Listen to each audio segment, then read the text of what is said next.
Oke, teman-teman ingat Salahuddin Al-Ayyubi yang membebaskan Baitul Maqdis ya, membebaskan wilayah Palestina. Nah ini saya lagi di tempat benteng yang dibangun oleh beliau, tapi yang menyempurnakan pembangunan benteng ini dan yang memilikinya adalah saudaranya seperguruan, lebih senior. Kan Salahuddin Al-Ayyubi itu punya guru tata negara dan guru politik, guru militer namanya Nuruddin Zanki rahimahullah taala, yang menurut sebagian ulama kalau beliau hidup sedikit lebih lama, beliau akan menjadi mujaddid. Beliau berkedudukan di Damaskus. Nah, punya beberapa murid, salah satunya Salahuddin Al-Ayyubi dan salah satunya lagi adalah Izzuddin Usamah. Siapa Izzuddin Usamah ini? Beliau inilah yang rombongan pertama diberangkatkan ke kekhalifahannya orang Syiah yang ada di Kairo, ada di Mesir. Untuk apa? Untuk mengubah kekhalifahan itu dari dalam dan mempersiapkan agar diubah kembali menjadi Sunni. Setelah saat itu secara politik, orang-orang di kekhalifahan Fatimiyah, kekhalifahan yang versi Syiah ya, bukan versi Sunni, menerima orang-orang dari dinasti Nuruddin Zanki atau dinasti Zankiyah.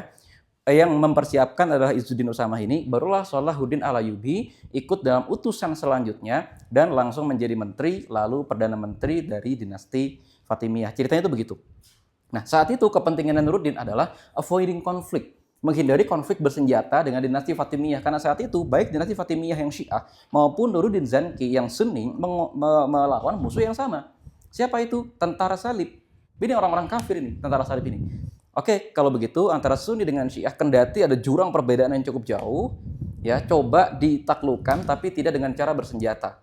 Kenapa? Karena basically mereka-mereka itu adalah Muslim juga sebetulnya menurut keyakinan dari Nuruddin Zanki pada saat itu. Dan karena memang kan para ulama sebetulnya tidak mengkafirkan Syiah secara mutlak, artinya ada yang bertingkat-tingkat dan lain sebagainya, dan bahkan pada saat itu ada data dari Ibnu Athir, mayoritas penduduk Mesir sebetulnya juga adalah Ahlus Sunnah. Artinya, kalau ditaklukkan secara bersenjata, ini sama saja menyeret kaum muslimin dalam perang saudara lebih jauh lagi. Maka akhirnya sudah dah disusupkan saja ke dalam, dan pada saatnya kemudian Salahuddin Al-Ayyubi nanti mengubah dinasti Fatimiyah menjadi daerah taklukan dari dinasti Zankiyah dengan cara diplomasi politik.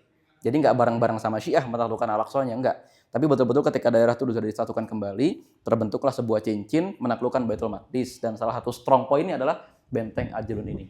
Dan itulah jasa besar dari Izzuddin Usamah tadi. Assalamualaikum, langsung dari Benteng Ajlun.